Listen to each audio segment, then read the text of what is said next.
Now will we see the magic?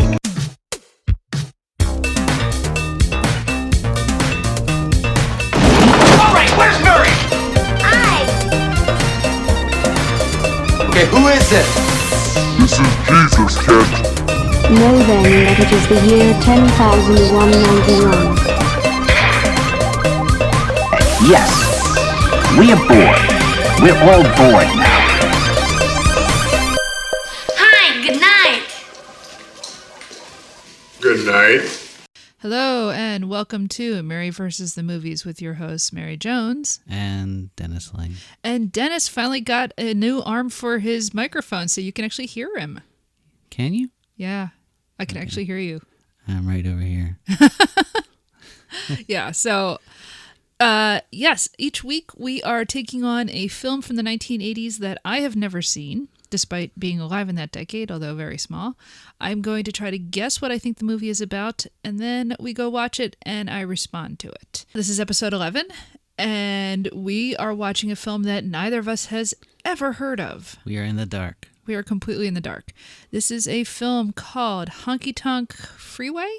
It was sent to us by friend of the show, Sarah Sahim, the host of Sister Sledgehammer. Co-host with her sister Roxanne. Yeah. And she recommended it to me as saying that it was Nashville meets Cannonball Run. Wow. And I have never been more intrigued. Have you seen Cannonball Run? Like bits and pieces on television. Okay. So like I get the concept. I hope there are bloopers at the end of this. I don't know that we'll be that lucky. Yeah. And you know, no Burt Reynolds in his prime either, unfortunately. In fact, I don't even know who's in this. I don't know who directed it. I literally know nothing. As long as Dom DeLuise is in it, I'm fine. So here's the thing. We're talking about other films because we have no idea what this movie is about. Yeah. So Nashville is a film by Robert Altman, down in like 75. On the one hand, it's about the country music scene in Nashville in the 70s. It's about fame. It's about losing your mind. But it's also just about community, and it's about America at the bicentennial feeling really terrible about itself, which makes sense because it's all filmed during and after Watergate and everything going on with that. It's one of my favorite films. I love Nashville. Cannonball Run is a very silly film about personalities racing cars on, I guess, I don't know, I feel like Cannonball Run kind of falls into the category of something like It's a Mad World. Yeah. You know, it's sort of that type of movie where it's, you know, a bunch of famous faces racing towards a certain goal and but hijinks. it's also after a decade of nothing but car movies. Right. You know? Yeah. I mean, yeah, there's like, you know, the highfalutin art movies of the early 70s, but then car movies were like the superhero movies of today. Oh, that's a good point. Yeah, yeah. Ever since Bullet, like suddenly, like every movie was a car movie. It does sort of go in tandem with the rise of the blockbuster and the end of the American New Wave. There are like interesting car movies out there. Like Two-Lane Blacktop is an interesting film. Yep. But you know, there's also just like a lot of really, you know, ridiculous stuff out there. Yeah, there's fun ridiculous, like, you know, Smokey and the Bandit is a fun movie. I will sit and watch that anytime it's on. That is an enjoyable movie. Yeah. But then you have other stuff like a different type of enjoyable. Was it The Car? The Car? No. Are you saying The Car's bad? No, The Car is amazing. Because The Car is great. The Car is a great movie. There's nothing wrong with The Car. Oh, I mean, there are things wrong with it, but it's a very fun movie. It kills the kid playing the what was it, sousaphone, or what was that phone? That, oh my god, I forgot about that. That horn he was playing. Yeah. And he like it's honking while doing it. That's right. I love The Car. Guys, if you ever need a pick me up, look for the James Brolin. It's James Brolin, right? Yeah. Yeah, James Brolin like flick The Car. It has a very sad death though. See, that's the thing. Yeah, like, it does. It's a movie that like it's great, but like it really like there's one death that just really gets me. I'm like, oh, why did they kill that character? Yeah, that's true. That's true. Upsetting. Car movies are an interesting artifact, and they died out actually in the 80s because obviously the oil crisis. It just wasn't really stuck around because and they moved on to muscles. well, they did exactly. Yeah. So car movies kind of died out, and then it became in part just because of Arnold Schwarzenegger, I guess. Yeah. I guess Arnold Schwarzenegger mixed with like the rise of wrestling. You know, the World Wrestling Federation and stuff like that. In a way, I have a feeling this is going to feel like a bit of a throwback because I think it's early 80s. I want to say it's like 80, 81, something like that. I'm not entirely sure. It's going to have the feel more of a 70s movie. Yeah. And so this is definitely not going to feel like the 80s, I have a feeling, which is fine. In fact, I think that's interesting when, you know, decades bleed into each other. So I'm excited for Honky Tonk Freeway. And like I said, I don't, you know, we're talking about other films because I have no idea what's in this movie. And that's exciting. You know, it's weird, the idea of, you know, Cannonball Run and meets Nashville, and yet That's such a weird idea. And yet Robert Altman at the same time around now was making Popeye. That's true. So he was up for a schlock at the time or something. I don't know what he's up for, but you know, that's actually a very good point. Now, you haven't seen it. We will be watching it. Popeye? Yeah. You know, we're not going to talk about it. No, we're not going to talk about it now. What we're going to do is let's go. Tonk Freeway. Yes, let's go watch Honky Tonk Freeway. Oh, yeah. Oh, no. Everybody's going faster, faster. Everybody's going faster, faster. They don't give a damn. They don't understand. Going faster, faster. Everybody's going faster, faster. Everybody's going faster, faster. They don't give a damn.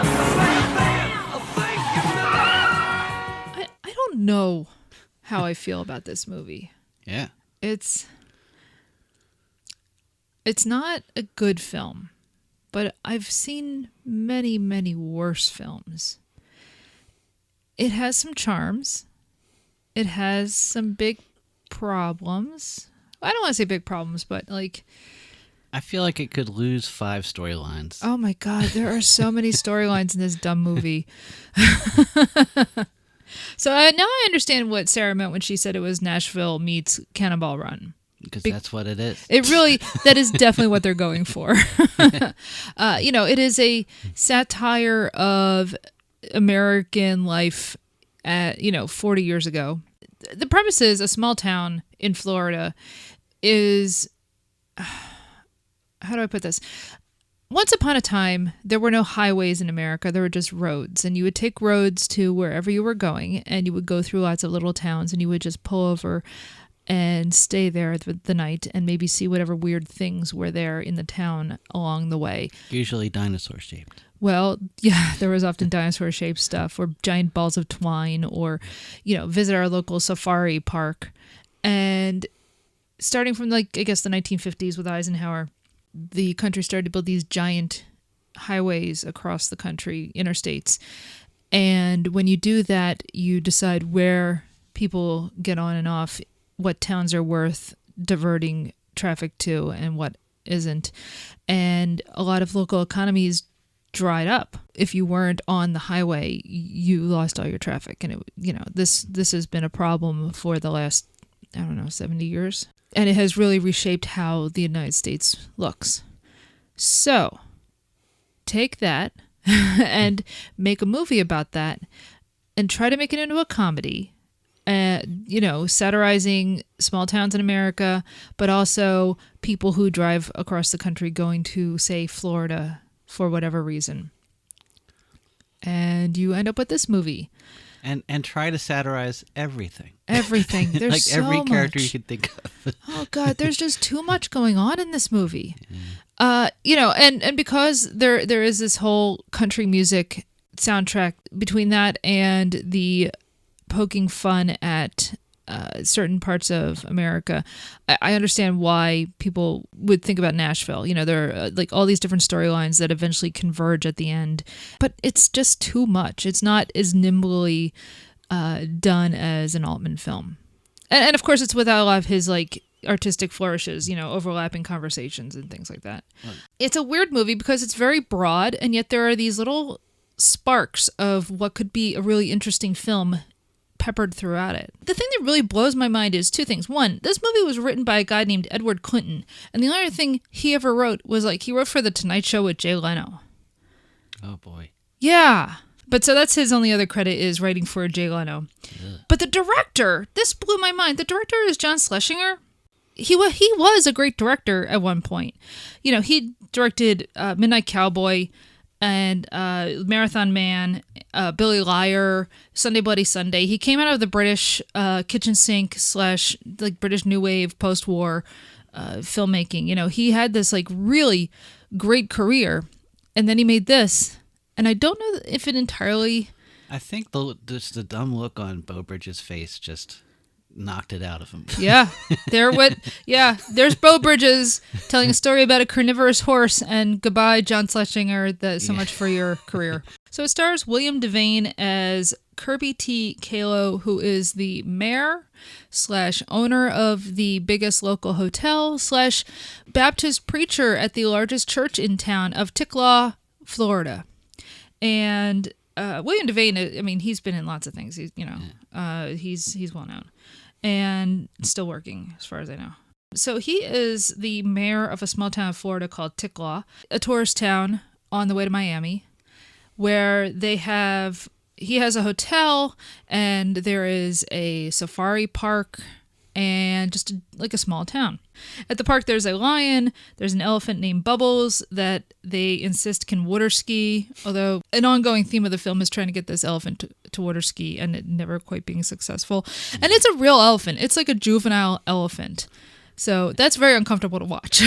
Yeah, we didn't stay through the credits, I don't think. And no, there wasn't any. Oh, okay, so we don't know if no animals were harmed during the filming of this, because it sure felt like the animals were harmed. I think in 81 nobody cared. I know. Yeah, it's uncomfortable. Because there's lions and there's a rhino running around. And this is not CGI. This is the era of you get an animal, you drug it, and then you hit it with a cattle prod and see what it does.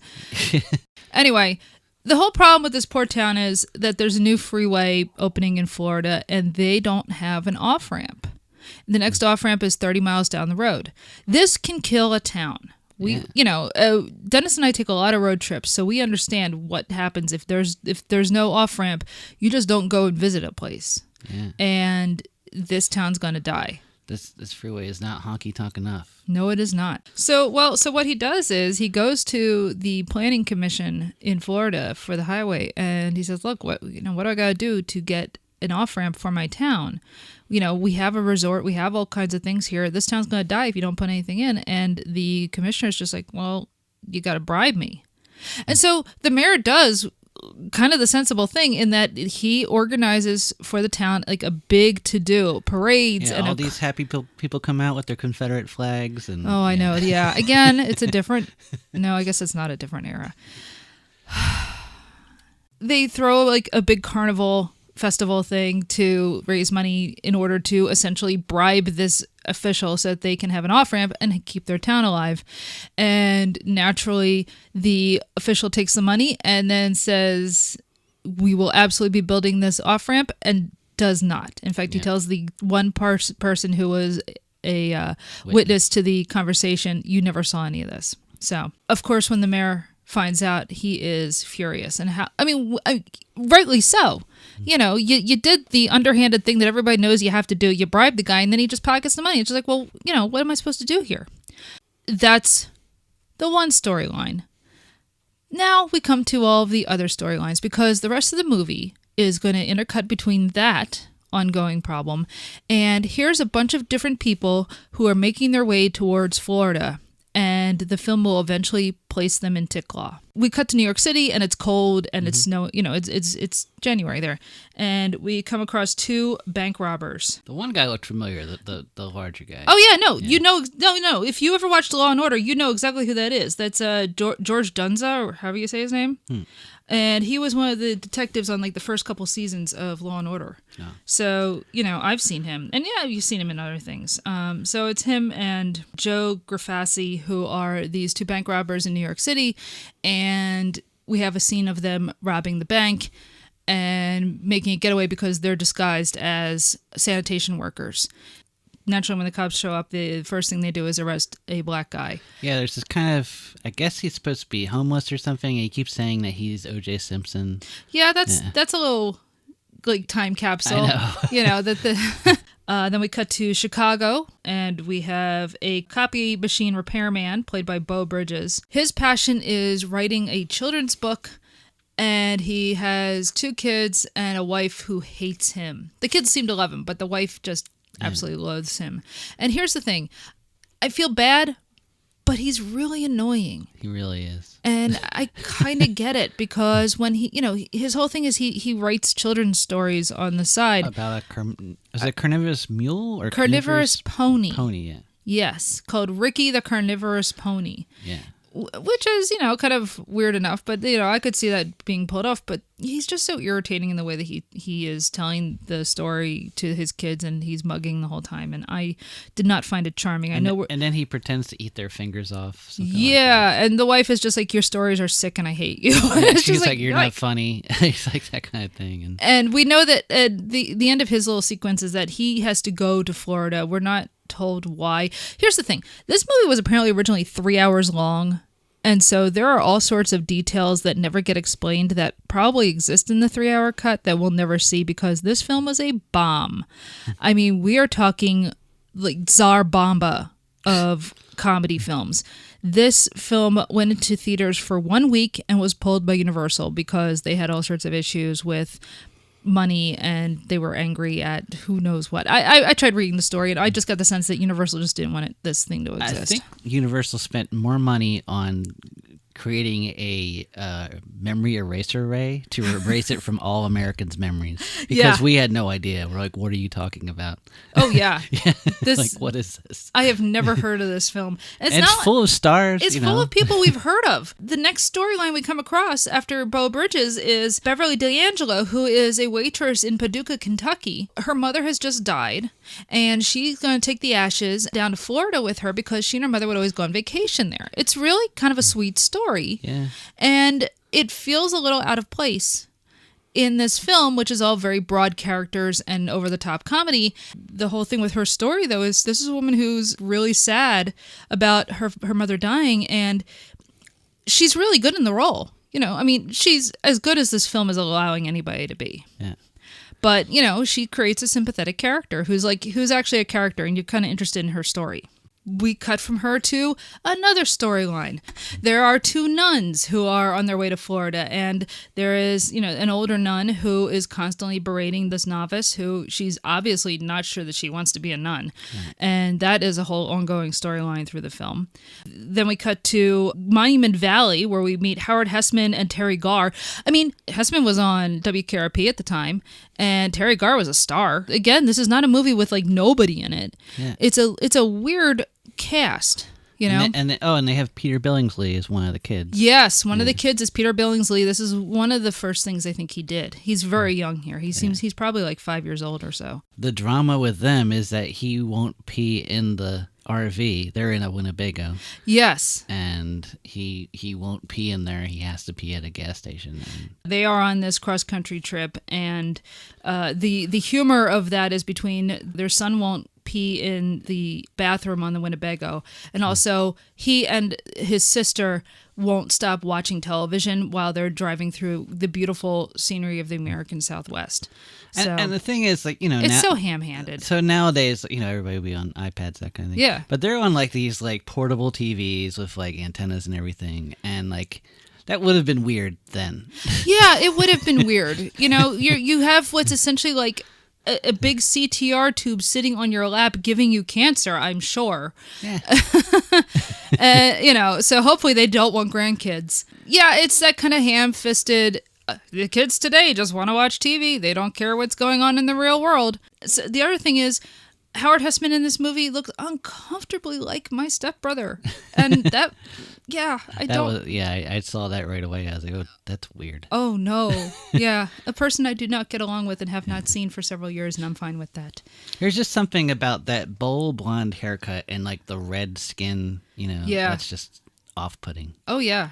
And the thing is, like, I'm like, oh, I cannot wait to see Johnny Fever. I love Johnny Fever from WKRP in Cincinnati. Yep. I love Howard Hessman. Or I love him in Clue. Yeah. And then this guy shows up, and I'm like, I don't want to see this storyline. Please get this storyline out of the movie, please. Terry Garrett's given almost nothing to do, too. I know. It's so annoying. You know, here's a woman who is very funny and very pretty, and she is spending the entire movie like stuck in a puffy vest and just nagging, and it's really annoying. Yeah. Ugh. Yeah, I did not enjoy that. And then there's yet another storyline. We cut to an absolutely I can't wrap my mind around this part. We jump to Hugh Cronin and Jessica Tandy. He is a retired ad man, and she is his alcoholic wife, and they are kind of forced into retirement and moving down to Florida.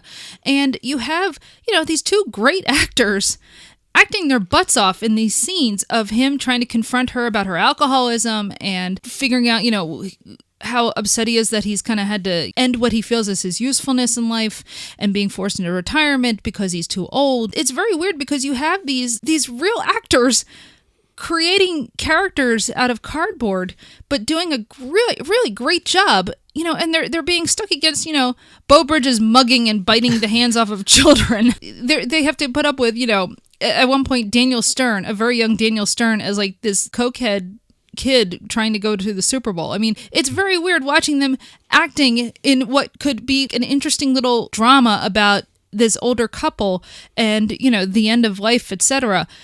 Like that is honestly playing out in this film on the side. But, meanwhile, it's, hey, here's a couple of nuns being propositioned by a pimp. Yeah. It's a very uneven movie, which, by the way, is another storyline where we meet the guy who went on to play Sledgehammer on TV, right? Yeah. And again, he's somebody who's been in a lot of things.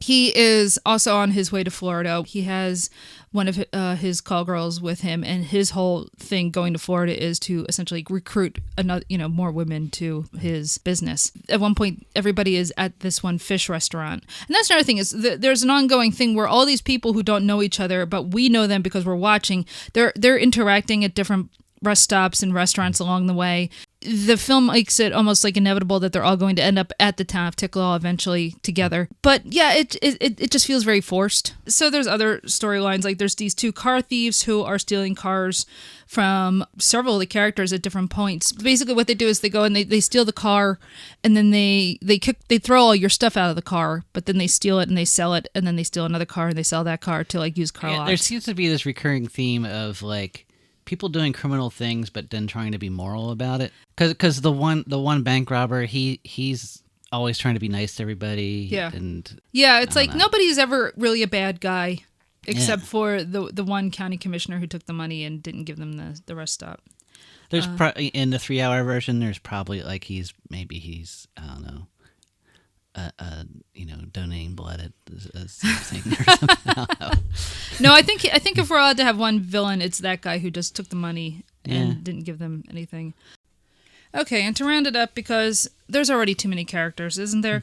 There is a tour bus of Asian American orphans. I think they're supposed to be like the Vietnamese refugees. Again, this is one of those things where, because we have to have all of our characters meeting several times over the course of everything, when everybody is at this fish restaurant in we don't know where, that's when Beau Bridges meets these kids and decides to read them his story. Did we explain that like Beau Bridges and Beverly D'Angelo started to hook up at some point? Yeah. So, yeah, that's a whole other storyline where they meet up on the way they end up at an International House of Pancakes. Now she's looking to hook up with anybody. Yeah. Like she's already like propositioned a Jeep full of 4 gay men. Yeah.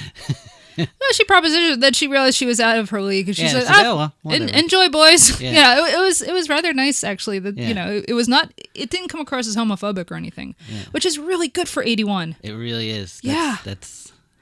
That's progressive. She meets up with Beau Bridges' character, and he instantly falls in love with her to the point where it's irritating, and she's just like, I don't... Like the day after, he's like, I love you. I've always loved you. Like that kind of thing. Let's get a house together. And she's just like, I'm just on vacation. I don't know about this. And like a lot of the film like going on in the background is her trying to get him to understand, like, look, we hooked up, but I I don't even know you, really. I'm not in love with you. And him just not getting it. And you start to realize why his wife maybe does not like him. Because he doesn't listen. But anyway, so yes, when at some point at the fish restaurant, all these little orphans are listening to his story about the carnivorous pony. But the way that they're being told the story is they have a translator with them who is then, so as Bridges is telling the story, then the translator is explaining it to the kids what he's saying. And, I mean, it's fine, but it comes back later as there is a callback to this later in the film. So you see Beverly D'Angelo's character in the background just horrified by it. She's like, oh, this guy is such a nerd. Yeah. Or something. Yes. So you just know it would not work out between these two, but whatever. Oh, God, no.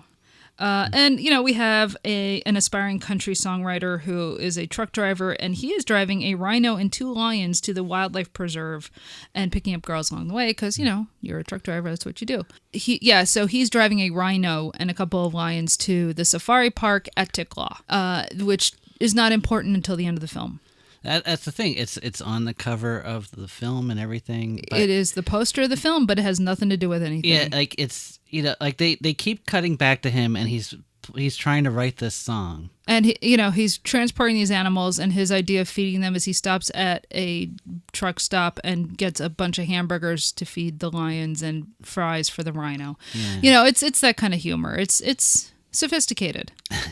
So now that we've established that we have all these idiots who are coming down to Florida, right. Let's jump back to Florida and to the town of Ticklaw, where the people decide to do things to attract tourists. They're doing their best. They paint the entire town pink. They put up their own signs offering free gas, which is illegal. And the signs are illegal.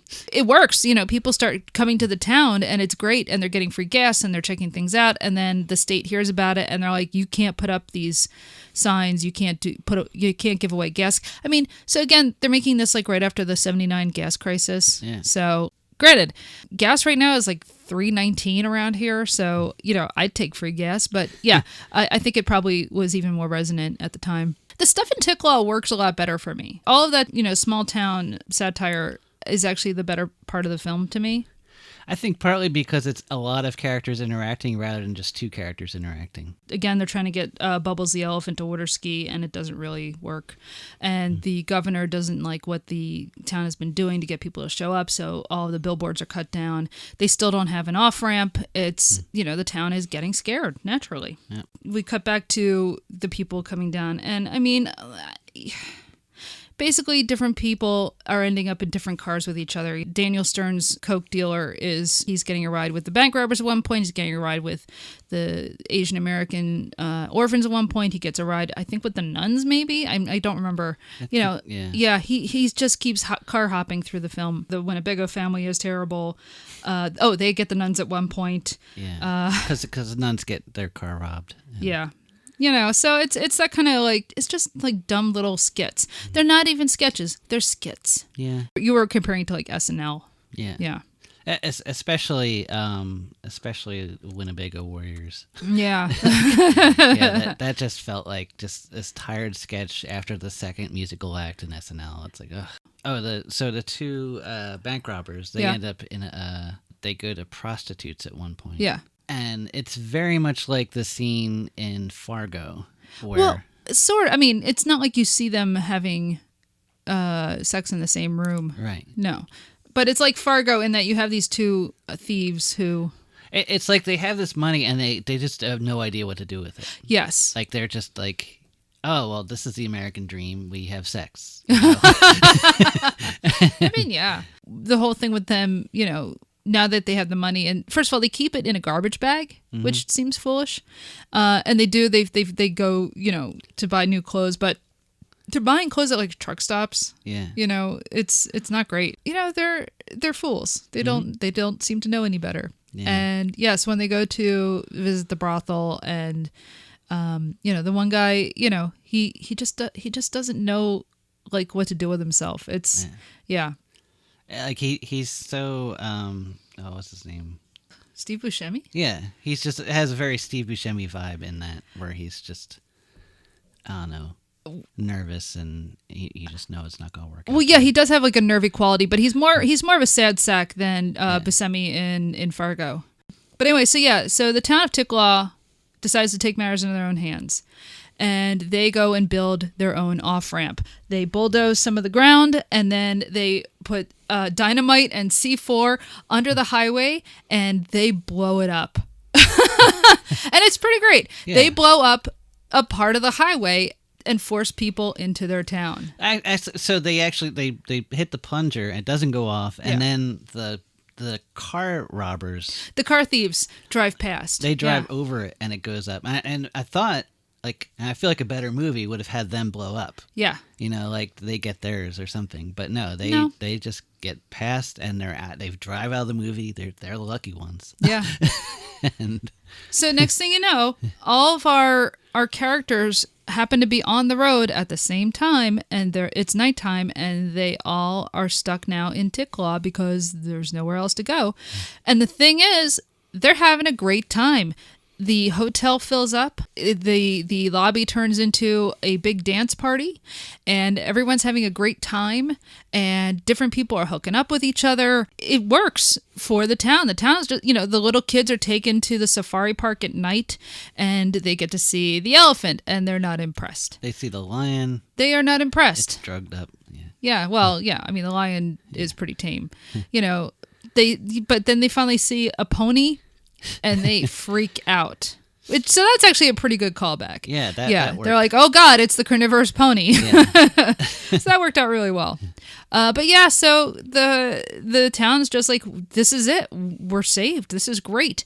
And then in a storyline that seems to have been dropped and thrown in again, the governor calls up the mayor and says, we know you're holding these people hostage, which is not really how it plays until he says the word hostage. Yeah, they left us out of the loop. Yeah. Again, there's a 3-hour cut somewhere that it would explain why he thinks they're hostages. There's no reason to think any of these people are hostages because they're not forced to be in the town. They could get on a different road and keep going, but they don't. There's this whole thing where it's like, is the governor going to come in with like the National Guard and force, the town to give up the people? Like, no, actually, it ends up Floridians. Yeah, right.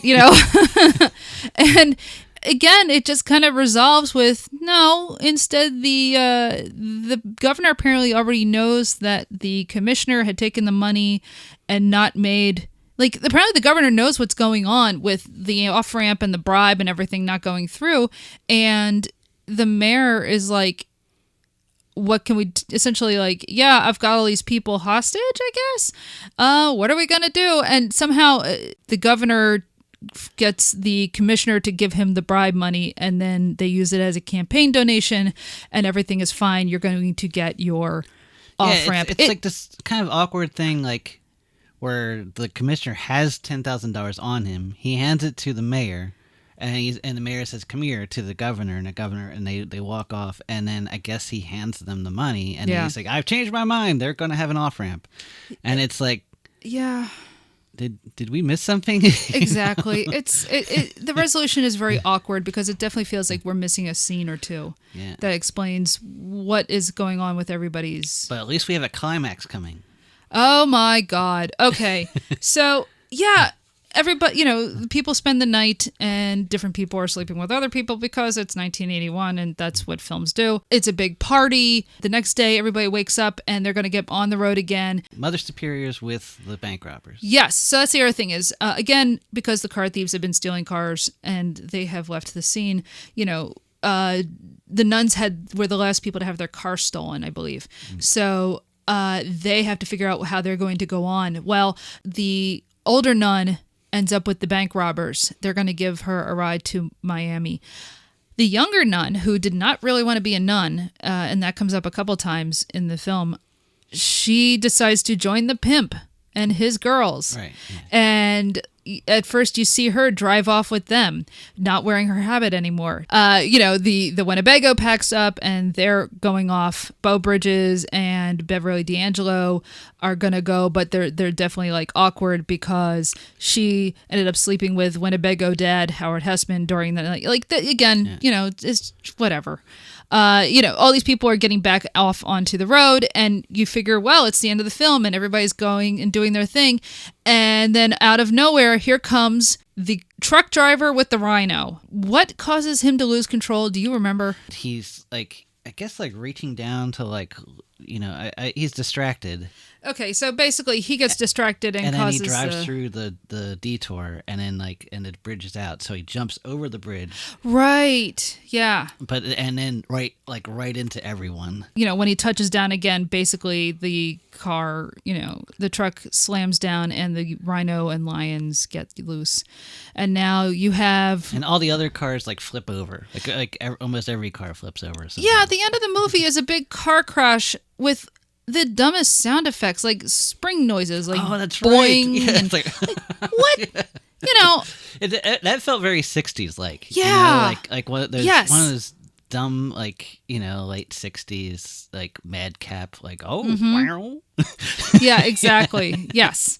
It felt so weird, and even for a film that's already pretty broad, it felt a little out of place. Yeah. So yeah, the end of the film is, all the cars are just totaled. The Winnebago is like cut in half, and the bank robbers. The money was the thing that held their money is exploded, I guess, in the car crash, and so all the money is blowing away. Oh, that's right. It's in the trunk in the front, right? Because they're driving a Beetle, out, and the nun is grabbing for the money. Like, she's like, I gotta get it. Like, we see, the young nun, because of this horrible car crash, you see her suddenly like back down on her knees praying to God, like, oh my God, I'm so sorry. I'm going to go back to being a nun.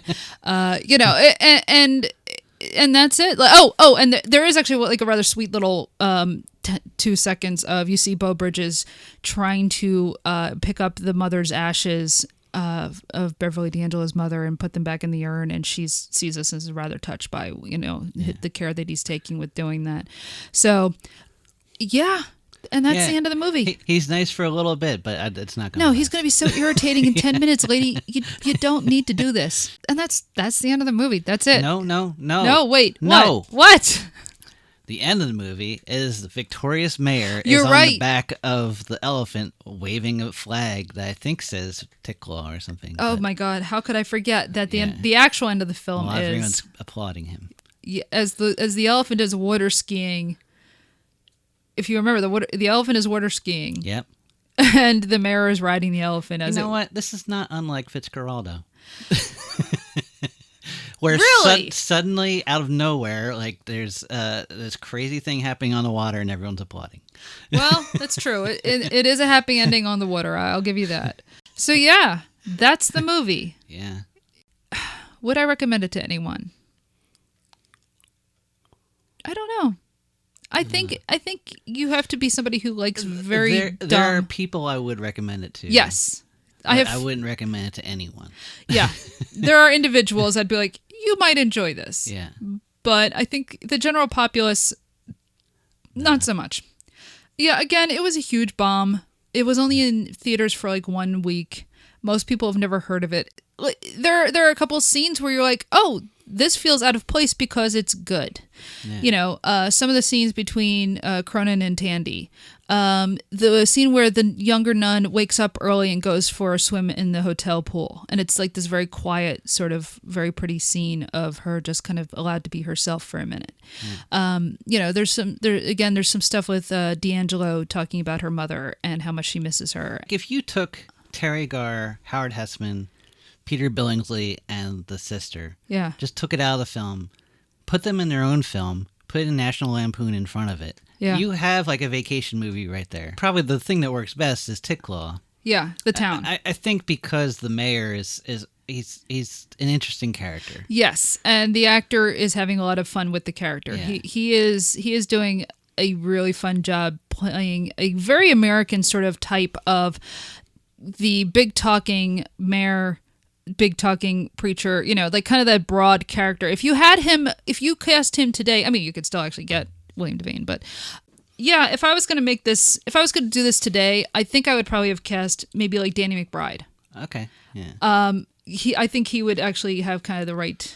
You know what I think it is about the mayor? I feel like he's kind of a Harold Hill. Yeah, Music definitely. Man type. You Yeah. know, like Americans love con men, obviously. Yes. We love con men. Yeah. Lie to us.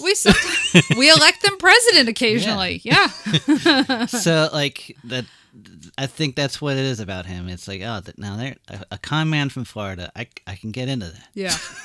That's just what we love, that kind of thing. Yeah. So my sister used to live and work in Florida. She worked, she did the whole resort thing. And when I told her about the film and I told her the stuff in the small town, she's like, yeah, no, this all rings very true. So that is Honky Tonk Freeway. If I were you, I would go and watch the Albert Brooks film Lost in America instead. A much or better, kind of any Albert Brooks film. Yeah.